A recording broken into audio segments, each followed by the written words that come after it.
Collier's been around for 94 years, and we serve primarily young people and families who could be at risk if they didn't have the support that they're able to get here at Collier. We have a number of programs, but our biggest program is our special education school, and we serve children between grades 5 through 12. We also have a transition program for kids graduating from high school but need a little extra help to navigate the transition. We have 2 residential programs, one in Keyport for young women who would otherwise be homeless, and also a group home in Red Bank for 10 adolescent girls. And then finally we have our camp program, which serves about 240 Monmouth County children who are living below the poverty level. So that's who Collier Youth Services is and who we serve. So we're now the second largest YMCA in the state of New Jersey, serving over 36,000 people every year or so, 1,200 employees and 650 volunteers. And so we expect that's going to continue to grow, and we're going to be able to expand our programs, our services. And I have to say the cost of this merger was pretty high, and I have to thank the Jay and Linda Grunin Foundation and the state of New Jersey and Senator Vingo Powell for really helping get those funds available to the Y to pay this one-time cost. But this merger is a great opportunity for us to expand our services and do more. Throughout 2020, we've served our community in so many ways, and each time more meaningful than the last. January kicked off Togetherhood by supporting our good friends at Lunch Break with a winter clothing drive that served hundreds of families throughout Monmouth County. In February and early March, we supported local blood drives on both sides of our county. We also hosted Read to a Child literacy events, celebrating Read Across America and encouraging a love of learning with so many wonderful partners and volunteers. We are a nonprofit based in Freehold, providing education and awareness through programs, online training and presentations, and resources to help increase awareness and education for teen suicide prevention. We really reach our teens, our parents, community members, and educators, as well as those in the medical profession, to help them better understand the warning signs of suicide, the resources available, and how to respond to someone who is at risk. Family and Children's Service serves those in our community most vulnerable, including adults, older adults, children and families throughout Monmouth, Mercer, and Middlesex counties. Some of the programs that we provide address issues such as homelessness prevention, financial instability, health, education, literacy, and also protecting those who might be victims of exploitation, abuse, and neglect. We started about 15 years ago. We started really as a group of friends that wanted to get back together, a little bit of a reunion, and we said, what a better way to get everyone together than to create a cause. And our cause was to give back to any grassroots organization we could find in Monmouth County. And in addition to having a lot of fun, we actually got a lot of satisfaction from realizing how many holes right here in our backyard there were to fill.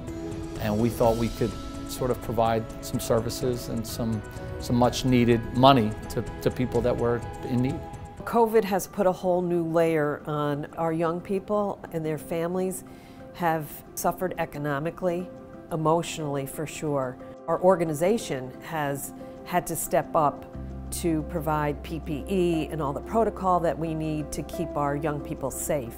But really what I am most concerned about is the mental health and well-being of our young people and their families. This has really taken a toll on all of us, but especially for them. Suddenly, COVID-19 hit, and we knew instantly how we had to respond. Our Togetherhood program shifted to become a vital community lifeline for those who needed us most. In response to the pandemic and the need for continued mental health treatment and services, we quickly pivoted our traditional models of in-person services to a telehealth model. So on March 23rd, all of our services went remote, and we began meeting the needs of the community through utilizing Zoom through a telehealth therapy model. I do believe that telehealth may be a permanent fixture in the work that we do, just given the change in the world. In 2020, more than 250 volunteers signed up for Y Togetherhood with incredible impact. Together, With our staff teams, we delivered over 20,000 meals to at-risk and homebound communities, nearly 38,000 baby essentials to struggling families, and saved 1,600 lives through blood donations, and supported over 800 hours of emergency childcare and Y Academy remote learning. COVID has definitely impacted those who we serve, as well as the entire population. Everyone is at a collective increased level of stress.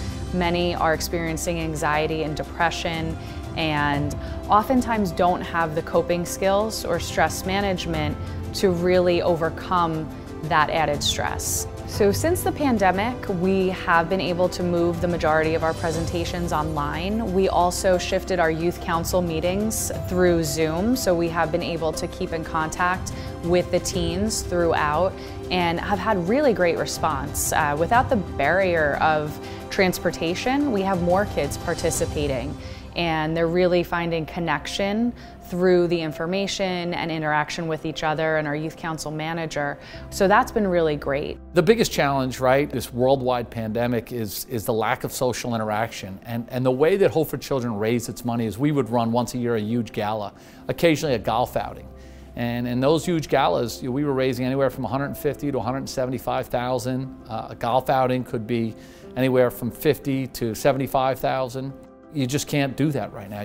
So it makes it really challenging. The greatest service we do for the community is that we raise a lot of money. And it's been incredibly challenging for us in this environment to do just that. We're incredibly thankful to our loyal supporters that have just given, but we certainly don't bring in the amount of money that we once did. One of the things that we've tried to do is utilize social media, utilize all the powers of technology to reach out to both our supporters and really to help those and help identify those that are in need. We expanded the social workers that work with us that help identify the cases so that we're a little bit more fluent in who is in need. And right now you can imagine a lot of the people that were getting by week to week are no longer getting by. The industries that have been absolutely destroyed, waiters, bartenders, restaurants, anybody in hospitality. So it's increased the amount of need right here in Monmouth County. We're very proud of our partnership with FLAG, helping the first line responders, and we kind of felt we were getting two goods out of one there, is that we were ordering from restaurants that desperately needed takeout, and at the same time providing to our front line, which are really the heroes in this whole pandemic. We had to pivot quickly to adjust to our new reality. We had to put a number of things in place in order to keep our young people and their families safe. All kinds of protocol in terms of temperature checks, desk shields, fans, technology. Technology was a huge thing to make sure that all of our young people were equipped to attend school remotely and also to receive their support services remotely through telehealth and other platforms such as Zoom. We were able to actually continue our occupational therapy, our speech therapy, our counseling, all of that via Zoom and other platforms. So it was a big shift for us, but I'll tell you, motivation's everything, and we were motivated to be able to provide these services to our young people. Our success story is that we're in full operation, but beyond that, over the summer we delivered over 5,000 meals to our campers who really were dependent on either the school program or something to get them through the summer. We also provided activity packets, and this is just an example of how impactful it was. COVID has impacted Family and Children's Service in a myriad of ways. As a result of COVID, FCS has been moved to become innovative in new approaches to our programs. We've had to transition to a virtual format in many ways. Our Reading Buddies program, which utilizes volunteers, has transitioned to being completely virtual. So for a program that used to be in the schools, we had to find a way to reach those youth, and our volunteers were more than willing to make that transition. In addition to the innovations in Reading Buddies, the agency at large transitioned to a cloud platform so that our staff could stay connected during this time. One of the more rewarding pieces for FCS during this time was to be part of the COVID-19 Relief Fund, We were one of the partner agencies funded by the Stone Foundation. For every dollar we received, it was a dollar in the hands of those who most needed it. And we were able to process hundreds of applications in order to provide direct relief to families who might have experienced a hardship during this time. Our organization is awareness and education, certainly without the added emphasis on this information. I do believe that others would still be struggling at higher levels. They might feel a little bit more alone and not realize that it's okay not to be okay. Ultimately, I think the stress levels would be just a little bit higher and the struggles a little bit greater. I'm really proud of this year end, the way it came out. We brought presents, wrapped presents, to over 500 families. 500 families in Monmouth County. Now keep in mind, we have 0 paid staff.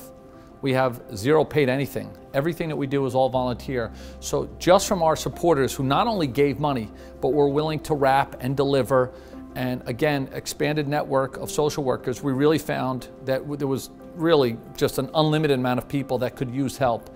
And at that special time of the year, where no child should not be able to open a present or have new shoes or have new supplies, school books, things that would allow them just to learn, such as technology in this environment that are so needed. Whatever the schools couldn't provide, we kind of filled some gaps. I don't think I've ever felt more proud of the board members and all the work that they did than this past year with Hope for Children. I am really afraid of where our young people would be without programs like Collier Youth Services during these times of COVID. I honestly think that many of them would be curled up in a ball in their rooms, in their beds. It's so stressful for everyone. I think not having the regular structure, the connection is so critical. All people need to be in contact with others. I mean, I feel it myself. An example of a success story at Family and Children's Service would be surrounding a certain individual that we served through our Adult Protective Services program. This particular individual had challenges related to hoarding behavior. So we had supported this person historically, but due to the isolation that came as a result of the pandemic, it worsened. We were able to connect this particular individual through the advocacy of our staff, our team members, with our Client Emergency Relief Fund, which is a fund that FCS has always had available to those we serve. And in this particular case, we were able to provide funding to have this individual's home cleared and cleaned so that she avoided fines and possible eviction after the pandemic. Without FCS, those we serve truly would be lost in so many ways. FCS provides critical services that are not duplicated anywhere else in Monmouth, Mercer, and Middlesex counties. We are the sole provider for adult protective services in Middlesex and Monmouth counties, and we provide critical care in the home health care arena. Those were the heroes on the front lines during this time. When you go out in the community and see our volunteers wearing their shirts that say social good on the back, know that your Y is deeply committed to being here for everyone. The YMCA is here for all and here for good. I'd like to say thank you. And we are so grateful to our supporters and the community for recognizing the need for increased support for our mental health needs. Now, I would like to tell them that they are not alone and that we are all in this together. We will come through it together, but if it does get to be just a little too much, to reach out for help, because there are incredible resources that can help them overcome this challenge. Do something good for yourself. Do something that feeds your soul. Take a walk. Reconnect with nature. Write a gratitude list. It's amazing how that can change your spirit. Watch or read an inspiring book or movie, something that's uplifting. I think all of these little things, and reach out to others. It's so important to stay connected. I also think doing something for others is so good for the soul. And then finally, this kind of makes sense for me, but I would say pray. I think when you have success in your life, we measure it a lot of times by your house or your car, or your bank account. I don't think anything should make anyone feel any better than giving back. To me, that's the true sign of success. When you can make an impact on other people's lives, then you really are successful. So I would just ask all the supporters and all the people in Monmouth County that feel so fortunate just to spend 5%, 10% of their time, energy, or money.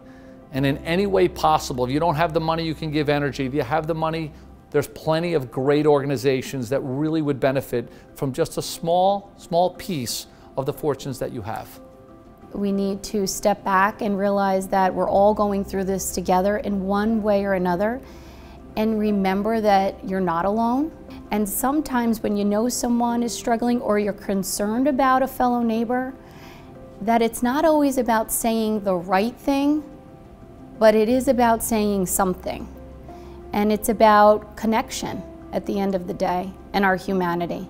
We're figuring this out together along the way, and that there is light at the end of the tunnel. I believe that wholeheartedly, and I think we're closer to that now than ever. And so we've kind of have to slow down, breathe, and trust that we're going to get there.